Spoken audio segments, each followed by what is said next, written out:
mga senyales na papunta na sa Alzheimer's ang senior, at ano ang pwede mong gawin ngayon. Hello ka-senior! Welcome sa isa na naman nating episode ng Ka-Senior Health Tips. Ka-senior, alam mo ba na may mga simpleng senyales na pwedeng magpahiwatig na papunta na sa Alzheimer's ang isang senior? Maraming matatanda ang nagkakalimot at iniisip na normal lang ito, pero may mga palatandaan na hindi dapat balewalain. Sa episode na ito, pag-uusapan natin ang mga senyales ng Alzheimer's na madalas hindi napapansin ng seniors at pamilya. Higit sa lahat, ibabahagi ko kung ano ang pwede mong gawin ngayon para mapabagal ang sintomas at mapanatiling malusog ang iyong utak. Una, pag-usapan natin ang mga unang senyales.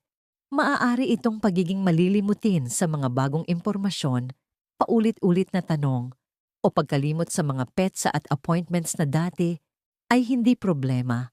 Ikalawa, obserbahan ang pagbabago sa behavior o personalidad. Kung nagiging mas iritable, withdrawn, o nagkakaroon ng problema sa komunikasyon, maaaring senyales na kailangan ng atensyon. Ikatlo, alamin ang mga simpleng paraan para protektahan ang memorya. Regular na mental exercises tulad ng pagbabasa, pagsusulat, paglalaro ng puzzles, at pakikipag-usap sa iba ay malaking tulong. Ikaapat, huwag kalimutan ng healthy lifestyle. Tamang pagkain na mayaman sa antioxidants, regular na ehersisyo, sapat na tulog, at stress management ay napakahalaga sa kalusugan ng utak.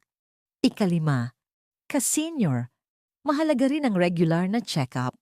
Kung may nararamdaman kang sintomas ng memory loss o cognitive decline, kumonsulta agad sa doktor. Ang maagang aksyon ay malaking tulong para mapabagal ang progresyon ng Alzheimer's. Tandaan ka-senior, ang utak ay puhunan ng ating kalayaan.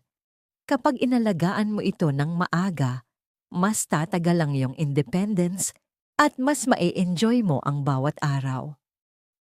Kung nakatulong sa iyo ang episode na ito, i-like ang video, i-share sa kapwa ka-senior at pamilya, at mag-subscribe para sa mas marami pang ka-senior health tips.